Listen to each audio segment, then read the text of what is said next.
Cricket on loop. मैं हूं रोहा नदीम और इस एपिसोड में जी हम रिव्यू करेंगे पीएसएल सीजन 8 का, जो कि अभी रैप अप हुआ है और बड़ा एक्साइटिंग था for a lot of reasons, a lot of great individual performances और फिर टीम लेवल पे भी आपने देखा कि कितने ज़बरदस्त बैक टू बैक हमें थ्रिलिंग मैचेस भी मिले। कुछ थे थोड़े वन साइडेड रहे, कुछ तो थे they went down to the wire.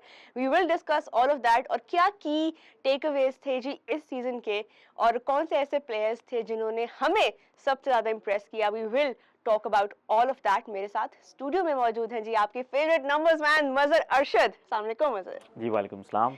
PSL withdrawals का आज आई थिंक दूसरा दिन है, क्योंकि अभी भी समझ नहीं आ रही कि क्या करना है लाइफ के साथ, बिकॉज यू नो एक महीने से 40 days of constant cricket and PSL festivity और now there is nothing to look forward to. Normally इस तरह हो जाता है कि जिस तरह वर्ल्ड कप हो या पीएसएल हो तो ऑब्वियसली फैंस की ज़रा तवज्जो उस तरफ होती है। तो अब ये है कि अफ़गानिस्तान सीरीज़ भी थोड़े दिन में शुरू हो जाएगी, रमज़ान भी आ रहे हैं, तो आई थिंक कि लोगों का टाइम अच्छा गुजर जाएगा। चले पीएसएल को थोड़ा अगर हम रिव्यू करें, बिकॉज आई रे you know you were also involved with PSL और काम इतना ज़्यादा चल रहा था हम दोनों का कि हम लोगों को टाइम नहीं मिल सका to really sit and talk about so many of the things that you know were highlighted this season. पहले तो ये बताएं कि ओवरऑल सीजन आपकी एक्सपेक्टेशंस पे उतरा compare to you know the last seasons and the last few ones that we have seen. इस साल वाला कैसे कंपेयर करेंगे to the previous ones? I think ये बहुत ही एक्साइटिंग इवेंट था। एक तो ये है कि वंस अगेन पूरा पीएसएल पाकिस्तान में हुआ और फिर डिफरेंट वेन्यूज़ के ऊपर एट द सेम टाइम हो रहा था। ये वैसे फर्स्ट टाइम हुआ है कि वी हैड मल्टीपल वेन्यूज, मतलब डे नाइट गेम्स इस तरह ये डिवाइड हो रही थी। 2020 में हो रहा था तो वो कोविड आ गया था या बीच में। तो ये है कि काफ़ी स्मूथ हुआ, बट आई थिंक जो फाइनल हुआ है स्पेशली एक इतना क्लोज मैच, एक एक्साइटिंग क्राउड, होम टीम का एक रन से जीतना, आप किसी को भी ये नहीं कह सकते कि आप ये नहीं कह सकते कि मुल्तान की टीम अच्छा नहीं खेली। तो आई थिंक एक बहुत ही एक्साइटिंग एंड हुआ। फिर थ्रू आउट द टूर्नामेंट जो हमने यहाँ पे पिचेस वगैरह देखी हैं, हमने देखा है कराची में भी, मुल्तान में भी, पिंडी में थोड़ा ज़्यादा हाई स्कोरिंग था। तो आई थिंक उससे भी जो है ना फैंस को काफ़ी इंटरटेनमेंट मिली है कि काफ़ी क्लोज मैचेस हुए हैं, अच्छा, इस यंग बार बैटर्स जो हैं। अटेंडेंस फैंस की भी बेहतर रही है compare to like the previous seasons. एक आधा वेन्यू बीच में थोड़ा सा हमें नजर आया कि खाली था, बिकॉज यू नो उनके अपने कुछ लॉजिस्टिकल रीजंस थे या बिकॉज स्केड्यूलिंग ऐसी हुई थी। बट ओवरऑल अगर हम देखें तो हमें बैक टू बैक, स्पेशली जो आखिरी लेग थी उसमें अच्छे फुल हाउसेस मिले। कराची में एक्चुअली देखें क्रिकेट बहुत ज़्यादा हो रही है, इंग्लैंड वाली सीरीज़ पहले भी इसके ऊपर हमने बात की है। टेस्ट मैचेस इतने ज़्यादा हुए, तो जब इतनी ज़्यादा क्रिकेट एक ही जगह के ऊपर हो रही हो तो फिर कंसिस्टेंटली क्राउड आना जो है थोड़ा मुश्किल हो जाता है। रावलपिंडी में बड़ा अच्छा क्राउड आया, लाहौर में तो अनबिलीवेबल था। कुछ पॉलिटिकल सिचुएशन जो पाकिस्तान की बन गई थी, एक दिन शायद इतना अच्छा क्राउड नहीं आया था, बट अगेन फाइनल में तो आई थिंक पाकिस्तान के फैंस ने जो है वो इस पीएसएल को प्रॉपरली एंजॉय किया। बिल्कुल, और हमने देखना भी एंजॉय किया और ऑफ कोर्स लाहौर और मुल्तान ये दो टीम्स है जो लास्ट सीजन भी फाइनल खेली थी, एंड इस बार right from there first matches दोनों बड़ी स्ट्रॉन्ग टीम्स नजर आ रही थी। मतलब ऐसा नहीं था कि किसी टीम ने बहुत लेट पीक किया हो, मतलब right from the first like both these teams established there dominance और थ्रू आउट हम वेट कर रहे थे। बिकॉज कुछ सीजन्स में लास्ट ईयर स्पेशली अगर हम जल्मी को देखें तो वो भी यही हुआ था कि बड़ा लेट उनका पीक आया था और उससे पहले फिर मुल्तान के साथ ये हुआ था। लेकिन इस बार मुल्तान और Lahore right from the word go they were to the two most dominating teams of the tournament. देखें अगर आप विन परसेंटेज भी देखें सिंस 2020 तो मुल्तान और लाहौर जो हैं ये टॉप टू टीम्स हैं। लाहौर ने 4 सालों में 3 फाइनल्स खेले हैं और मुल्तान ने 3 सालों में 3 फाइनल्स खेले हैं। अगर आप in terms of win percentage देखें कैप्टन्स की तो शाहीन टॉप के ऊपर है, सेकंड के ऊपर रिजवान है। तो I think two very good captains no doubt. And two very good teams. और जिस तरीके से, और आप सबसे जो इम्पोर्टेंट चीज़ है वो ये है कि ये दो ऐसी टीम्स हैं जिन्होंने बहुत ज़्यादा स्ट्रगल किया है। अगर आप लाहौर के पिछले जो उनके 4 ईयर्स हैं तो they finish last in each of the first 4 seasons. Multan जब नए नए आए थे they fail to qualify for the playoffs couple of times. Then I think कि उन्होंने ड्राफ्ट में जो है ना वो काफ़ी मेहनत और की ये है उनके और ओनर जो अपना। हैं समीर राना और इवन उनके जो कोच हैं आकिब जावेद, उनसे भी जब आप उनकी सुने प्रेस कॉन्फ्रेंस तो वो बार बार इस बात पे कर रहे होते हैं, स्ट्रेस कर रहे होते हैं कि जब हम बॉटम पे फिनिश कर रहे थे, वो जो हमारा स्ट्रगलिंग पीरियड था उस टाइम पे we were trying to create this perfect team जिसमें बॉलिंग की अगर हम बात करें they are the best bowling side of the perhaps the entire like global level पे अगर आप देखें T20 क्रिकेट को। तो ये बड़ा टाइम लगा लाहौर कलंदर्स को to reach this point and it was not an easy journey for them at all. देखें अगर 4 साल में आप फिनिश कर रहे हैं लास्ट, तो उसके बाद भी हिम्मत ना हारना, और फिर आप एक बार रनर अप बने, फिर दोबारा 5 पे चले गए, फिर 2 बार अब पीएसएल जीते हैं। तो I think credit goes to their management, जिन्होंने जो है वो अपने जो प्लान्स थे उनके साथ उन्हें स्टिक किया है। आई थिंक शाहीन अफरीदी का कैप्टन बनना वो उनके लिए गेम हाउ चेंजर मच था। Has he improved as captain? आपको कितना इम्प्रेस किया है उन्होंने उनकी कैप्टनसी ने? देखिए कॉन्फिडेंट बहुत ज़्यादा हैं वो। आपने ये चीज़ उनकी बैटिंग में भी देखी होगी कि वो आपने इमेजेस भी देखे होंगे कि डेविड विज़ा बैटिंग वो करने आ रहे थे। क्लिप था, आई थिंक इट वाज तो like the clip of the tournament for तो मी, जिसमें उन्होंने ही जो इज है लाइक वो उनको रोका कि मैं आ रहा हूँ, और थोड़ा हैरानकुन था क्योंकि पहले एक लव शाहीन दैट। का फेलियर भी हुआ था इसी तरह। बट फाइनल के अंदर 44 रन्स करना 15 गेंदों में, आई थिंक, और दुनिया उस पीएसएल के जो बेस्ट बॉलर थे एहसान उल्लाह, उनको जो है उन्होंने अटैक किया, उनको छक्का मारा। तो आई थिंक कि शाहीन ने जिस तरीके से इन 2 सालों में इस टीम को लीड किया है, यंग कैप्टन थे। आई मीन लास्ट ईयर जब वो जीते थे, he was the youngest captain to win a major टी20 competition, I mean franchise cricket में। तो आई थिंक जितनी भी उनकी तारीफ़ की जाए कम है। लाहौर की बहुत ज़्यादा जो सक्सेस है वो उसका जो क्रेडिट है वो शाहीन अफरीदी को जाता है। बिल्कुल। और अगर हम मुल्तान की बात करें, मोहम्मद रिजवान की कैप्टनसी भी, we have seen, you know, he is a veteran in this format and he is also a veteran when it comes to captaincy. Domestic में भी वो परफॉर्म कर रहे होते हैं, अपनी टीम को लीड करते हैं, टाइटल्स जितवाए उन्होंने बैक टू बैक, और उसके बाद फिर पीएसएल के अंदर भी है वो बैक टू बैक फाइनल्स। जब से रिजवान ने ज्वाइन किया है मुल्तान सुल्तान, तो वो टीम ही कुछ और नजर आती है। तो ये भी एक बड़ा अप्रिशिएट करना चाहिए मोहम्मद रिजवान की, the way that he has led the team and then, you know, ending as the highest run scorer. I think last season भी, if I am not wrong, Rizwan ही थे हाईएस्ट रन स्कोरर। तो ऐसा player आपके साथ हो, आपको lead कर रहा हो, जिसकी अपनी फॉर्म भी इतनी ज़बरदस्त हो, जो कि शाहीन की स्टार टूर्नामेंट में इतनी ज़बरदस्त फॉर्म नहीं थी, लेकिन Rizwan right from the first match, you know, and then, you know, he made 100 as well. देखिए ये कोई इत्तेफाक नहीं है कि मुल्तान की टीम ने कभी फाइनल नहीं खेला था और रिजवान कैप्टन बने हैं तो उन्होंने 3 फाइनल्स खेल ली हैं। तो इसका मतलब ये है कि Rizwan is doing something right. I think easily उनकी टीम नहीं जीत सकी, but I think easily he was the best captain in this tournament. जिस तरीके से शाहीन भी अच्छे हैं, मैं किसी को डिसक्रेडिट नहीं कर रहा, बट आई थिंक रिजवान जो है वो जिस तरीके से टीम को लीड करते हैं, बड़े कूल एंड काम रहते हैं। अगर कोई चीज़, मैंने कुछ प्लेयर से जो है वो इंटरव्यूज़ किए उनके, यहाँ पे ही हमने वो आप लोगों ने देखे भी होंगे, उसमें कई प्लेयर्स ने कहा कि रिजवान ऑन फील्ड हमें कुछ नहीं कहते, लेकिन उसके बाद जाके जो है वो मतलब कि उनको बताते हैं कि आपने जो है क्या क्या गलतियाँ। That's a sign of a strong captain बिल्कुल, कि वो और आई उस थिंक टाइम पे बड़ा रिजवान की रहते जो हैं। स्ट्रेंथ है वो यही है कि वो अपने आप को बहुत जो है ना वो काम रखते हैं, और उनकी स्ट्रेटेजी है बहुत बहुत अच्छी। आई नो कि कुछ लोग बातें कर रहे थे कि जो उसामा मीर को ओवर नहीं दिया, ये नहीं किया, ये चीज़ें तब हाईलाइट होती हैं जब आप मैच हारते हैं। उसामा मीर को बिल्कुल। इसी तरीके से उन्होंने पिछले मैचेस में यूज़ किया था, वो जीते थे। बट आई थिंक कि जब एहसान उल्लाह को एक बहुत ही ख़राब ओवर उनका गया 24 रन्स का, तो उनको अपने प्लान्स चेंज करने पड़े, जिससे शायद कुछ लोगों को लग रहा है कि उनसे कैप्टनसी अच्छी नहीं। But I think he is easily the best captain of this PSL and also in the recent PSLs. Well, I have to agree with you on that, because वो नज़र आ रहा है, यू नो, स्टैट्स भी यही बता रहे हैं। Of course Shaheen थोड़ा सा बेहतर उनकी परसेंटेज है, but overall Rizwan has led the team beautifully, और उनके under specially the younger lot, they are feeling more confident. Abbas Afridi is another name that pops up.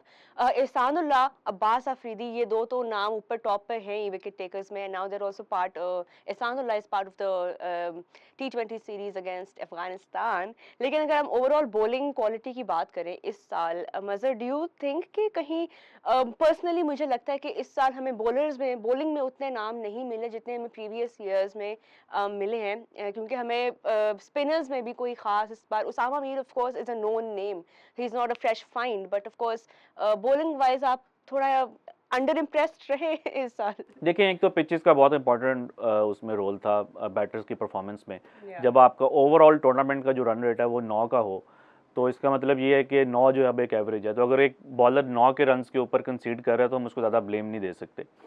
But आपकी बात ठीक है कि पिछली जो पीएसएल्स थी वो कहते थे, ऐसे ही लगता था कि बॉलर्स का टूर्नामेंट है, लेकिन I think it's a welcome change. आपने बहुत ज़्यादा बॉलर्स देख लिए हैं, पाकिस्तान को बॉलिंग का कोई इशू हालांकि नहीं है। हमारा प्लेयर ऑफ द टूर्नामेंट पहली बार एक बॉलर को मिला है, जी, दैट्स अ ग्रेट ये थिंग। एक बड़ा जो है वो एक खुशाइन बात थी कि सानुल्लाह को वो अवार्ड मिला है। पहले जितने भी थे बैटर्स थे, इवन आप अगर ग्लोबली भी देखें, मोस्टली टी20 वर्ल्ड कप्स हो, आईपीएल हो, is it the first time कि सीपीएल एक हो, इमर्जिंग प्लेयर को प्लेयर ऑफ द टूर्नामेंट मिला है, if I am not wrong? Yes, क्योंकि पहले जो थे उसके अंदर कामरान अकमल थे, लूक रॉन्की थे, शेन वॉटसन थे, बाबर आजम थे।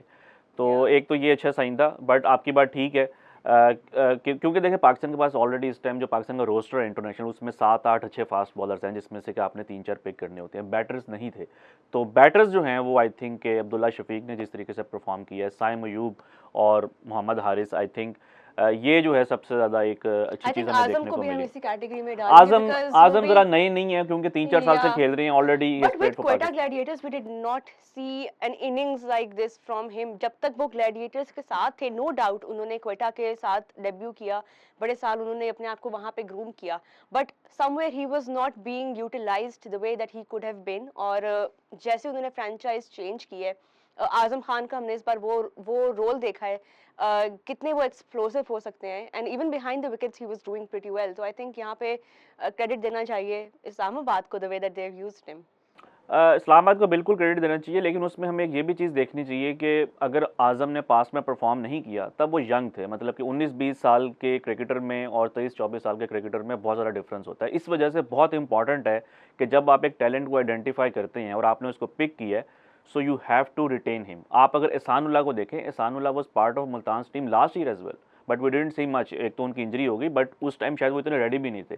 इस साल उनको पता था कि एक साल में जो उनका जो मेच्योरिटी लेवल है वो बेहतर हो गया, डोमेस्टिक का थोड़ा एक्सपीरियंस है, उन्होंने जो है उनको रिटेन किया।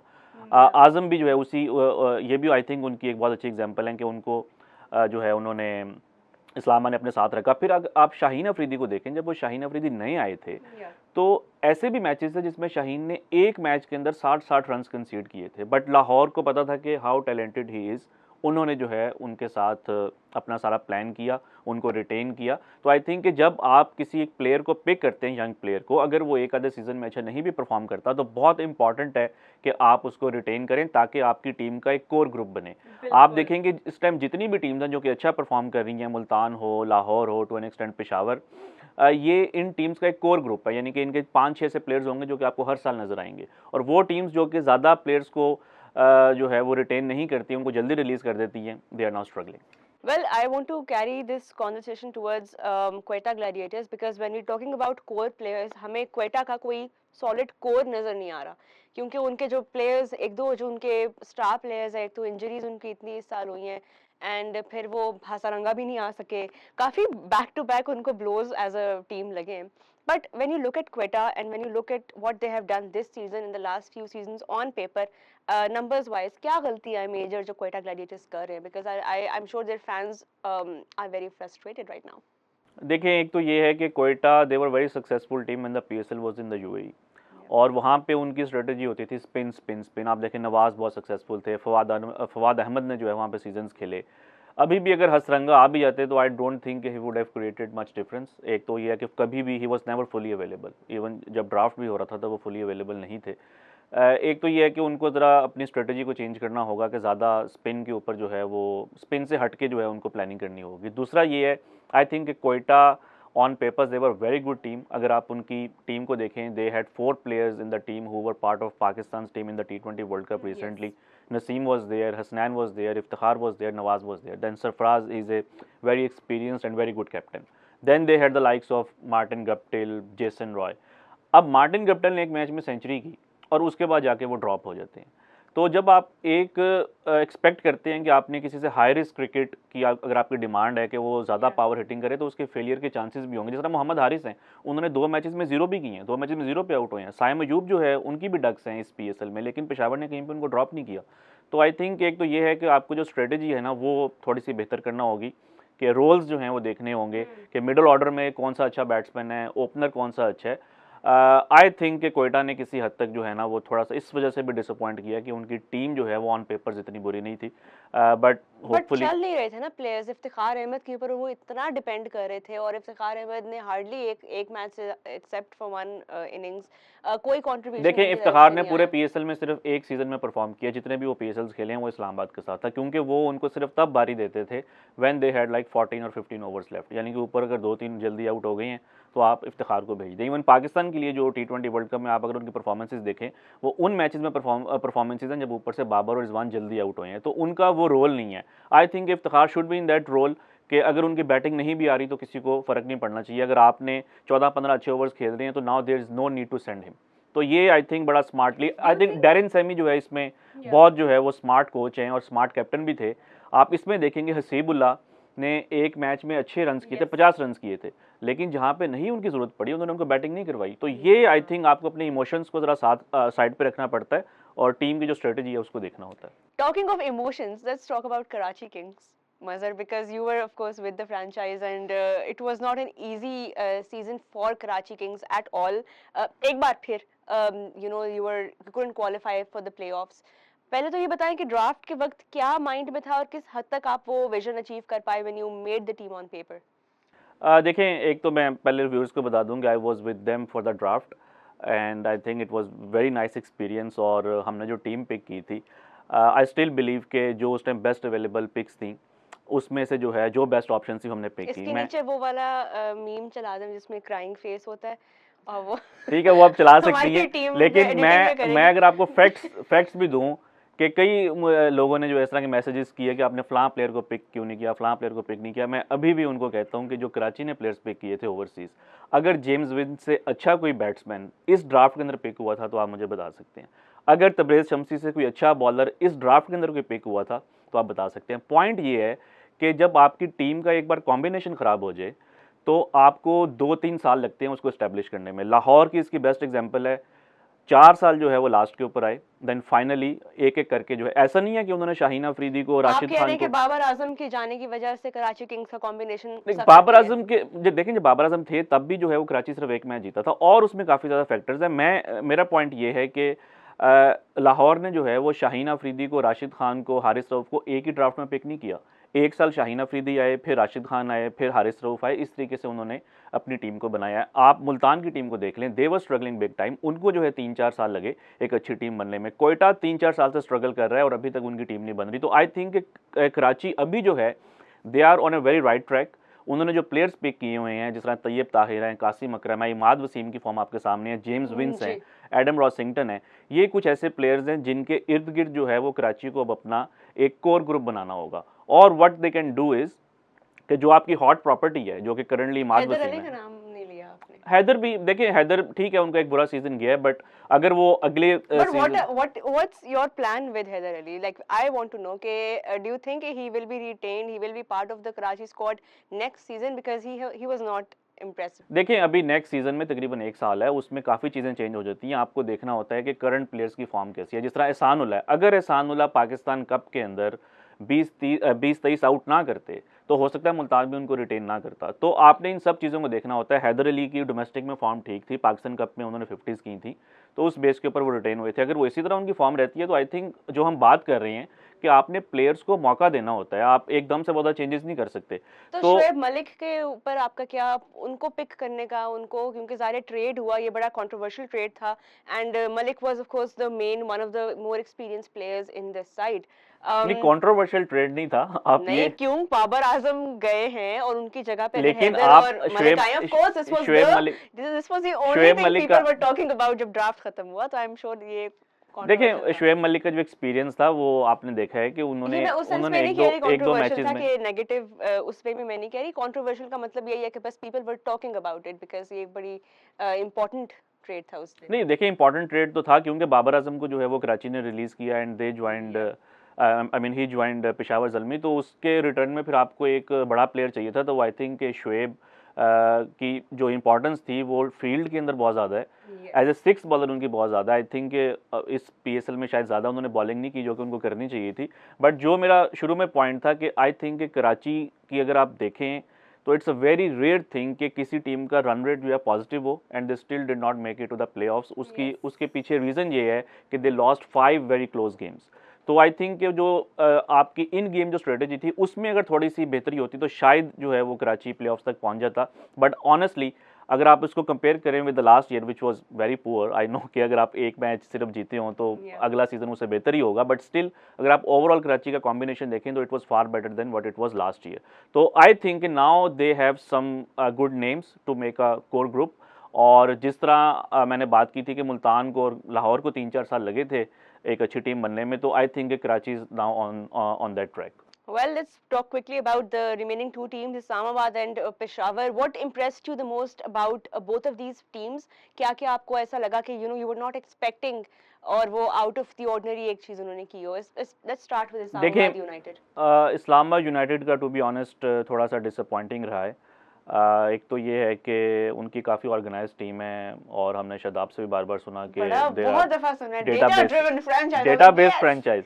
You तो go देखें for कुछ it. पीएस जो प्रीवियस जो पीएसएल थी उसमें हम उनको थोड़ा सा बेनिफिट ऑफ डाउट दे सकते हैं, I mean margin of error दे सकते हैं कि जिस तरह लास्ट टाइम उनके कुछ प्लेयर्स जो है वो कोविड की वजह से चले गए, उन्होंने 20-21 प्लेयर्स ट्राई किए, उससे पहले भी जो है कोविड बबल्स थे, प्लेयर्स का आना जाना, तो आपका जो कॉम्बिनेशन था वो कितना खास नहीं था। इस बार उनकी होम गेम्स ज़्यादा थी, कोई इस तरह के इश्यूज़ नहीं हुए इंजरीज़ के या कोई कोविड के या कोई और, तो उसमें आई थिंक क्वालिफाई फाइनल तक भी ना जाना वो थोड़ा सा डिसअपॉइंटिंग था। लेकिन उनके कुछ प्लेयर्स ने बड़ा अच्छा परफॉर्म किया और वो टीम में भी आए हैं। फ़हीम अशरफ, आज़म खान, ये एक वो प्लेयर्स हैं जिनको मौका ये चाहिए था ज़रूरी to shine again and to जी बिल्कुल, लेकिन फिर भी आई थिंक हम जो इस्लामाबाद 2 टाइम चैंपियन हैं और वो अब सिंस 2018 कोई भी पीएसएल नहीं जीते, तो थोड़ा सा कंसर्निंग है उनके लिए। बट इस्लामाबाद ने जो थोड़ा सा मुझे डिसअपॉइंट किया, जो उनका आखिरी ग्रुप मैच था विद पेशावर, वो आई यस, थिंक उन्होंने बहुत ज़्यादा लाइटली लिया। अगर वो बहुत मैच लाइटली जीत लिया। जाते, कितने चेंजेस थे उसमें? 4-5 चेंजेस उन्होंने आई थिंक उस मैच चेंजेस में किए चेंजेस थे। इतने ज़्यादा नहीं थे, लेकिन उन्होंने अपना जो ओपनिंग कॉम्बिनेशन था, हसन नवाज को ओपन करवा रहे हैं, वो एक इतने या क्रूशियल मैच में, क्योंकि अगर वो मैच जीत जाते तो उन्होंने टॉप 2 में फिनिश करना था और ये उनको फिर बहुत आई 2 थिंक ये चांसेस सबसे मेजर उनकी जो गलती वो थी ना वो उन्होंने आई यही थिंक थी। वहाँ पे it was very unlike Islamabad जो कि मोस्टली बड़ा फोकस्ड होते हैं, वो आई थिंक जहाँ पे उन्होंने उसको इतना लाइटली लिया ना, तो शायद वहाँ चलें, से वो derail हो गई। Islamabad were a good team to watch. They always are a good team to watch. और Shadab Khan has really improved as captain. But let's talk about Babar Azam's captaincy. There were people of course जो इस season भी खुश नहीं थे और कुछ strike rate के ऊपर यकीनन दोबारा से बातें शुरू हुई, लेकिन the way that he established that top order and Haris और साइम के साथ इतना जबरदस्त बाबर आजम फिट इन हुए हैं, उनको जरूरत नहीं पड़ी कि वो इतने हाई पेस पे, इवन तो उन्होंने बड़ा इंप्रूव किया स्ट्राइक रेट खास तौर पे जो आखिरी कुछ गेम्स थी, बट ओवरऑल जल्मी की बैटिंग तो बड़ी तगड़ी थी, but they were probably the weakest bowling side of the tournament और वही चीज उनको एंड में जो है उन्होंने सफर जरूर किया बिकॉज ऑफ दैट। देखिए रोहा, आपने खुद ही कह दिया कि weakest bowling of the tournament उनका, अगर आप रन रेट देखें इन द लास्ट 5 ओवर्स तो वो 13 का था। वो एक मैच जिसमें बॉल काफ़ी स्विंग हो रहा था, रिवर्स भी हो रहा था, जिसमें आमिर जमाल ने हालांकि एक और वेटरन है उनके पास वहाब रियाज, पीएसएल के हाईएस्ट उनके जी वो सलमान इरशाद ने और जो आमिर जमाल ने जो एक्सपेल किया था, अगर आप उसको निकाल दें तो they have struggled big time as a bowling team. तो credit goes to their batters, specially Babar Azam, जिस तरीके से उन्होंने टीम को लीड किया और एक आई थिंक मोस्टली जो मैचेस हैं वो अपनी बैटिंग की वजह से ही जीते हैं। आप देखें वो 240 करके भी मैचेस हार रहे थे, तो आप कितना जो है वो फिर रिपीटेडली और उनको जो है वो आप ब्लेम दे सकते हैं। But I think Peshawar actually they have shown the way to people how to play T20 cricket. You have a very good anchor at the top in the form of Babar Azam, and then you have couple of very good power hitters in the form of Saim Ayub and Mohammad Haris, और उसके बाद भी उन्होंने कहीं पे break नहीं लगाई। कभी टॉम कॉलर कैटमोर आ रहे हैं, कभी रॉबर्ट पावल आ रहे हैं, इवन हसीबुल्ला ने नीचे से आके जो है वो हिटिंग किया है। They had Jimmy Neesham as well. तो ये एक आइडियल बैटिंग लाइनअप है। मैं बॉलिंग की तरफ नहीं जा रहा, बट अगर किसी दुनिया की टीम ने अच्छी बैटिंग लाइनअप बनानी है, they have to look at Peshawar Zalmi, they have to look at Darren Sammy's but in strategy. the end it was not enough for them because once again we were shown कि आपको bowlers जितवाते हैं tournaments, और लाहौर कलंदर्स ने ये दिखाया कि वो 140 130 140 भी डिफेंडेबल है उनके लिए। तो I think when you talk about T20 tournaments and franchise cricket, मजर आई थिंक ये फार्मूला जो लाहौर कलंदर्स का फार्मूला है रिपीटेडली प्रूव हुआ है कि ये विनिंग फार्मूला है when you have a world class bowling attack. बिल्कुल, आई थिंक हम ये कह सकते हैं कि एक आइडियल टीम ये हो सकती है कि पेशावर की बैटिंग लाइनअप हो और लाहौर की बॉलिंग लाइनअप हो। आई नो कि फ्रेंचाइज क्रिकेट में बड़ा मुश्किल है, क्योंकि ड्राफ्ट में जो पिक्स होती हैं उसका ऑर्डर की एक तो लक आपके साथ होना बहुत ज़रूरी है, और फिर जो है आप सब प्लेयर्स को साथ में नहीं पिक कर सकते। बैलेंस्ड स्क्वाड इसलिए हमें नॉर्मली देखने को मिलते हैं। तो आई थिंक कि पेशावर की जो है वो बेस्ट बैटिंग थी टूर्नामेंट में और लाहौर की जो है वो best bowling. Well no doubt, और फैंस ने भी बड़ा एंजॉय किया. They came to the stadium and repeatedly full houses हुए. So everybody enjoyed the tournament, but in the end it was Lahore Qalandars who enjoyed the most. और जो Lahore fans हैं उनके लिए एक बार फिर बड़ी एक अच्छे नोट पे एंड हुआ है, because now they have successfully defended their title, which also happened for the first time in PSL history. So all the Lahore fans who are watching this, congratulations. और यहाँ पे जी वी मुझे तो लग रहा है सबसे बड़ी लाहौर की फैन आप ही हैं. मैं तो न्यूट्रल थी, although in that match I was sort of rooting for Multan because I don't know, I enjoyed watching Multan throughout the tournament. तो मैं रूट उनके लिए कर रही थी, but of course मैं लाहौरी हूँ, तो आप भी लाहौरी हैं. I think हम दोनों मुझे कई लोग कह रहे थे कि मैं लाहौर का एजेंट हूँ जिसने कराची की टीम खराब कर दी. well इस पे हम अगला एपिसोड पूरा करेंगे. You know we will find out the true intentions of Mazhar Rashid. But Mazhar, thank you for joining me again today. और यहाँ पे शो का टाइम जो है वो यहाँ पे रैप अप हो रहा है. And thank you for watching. Bye bye.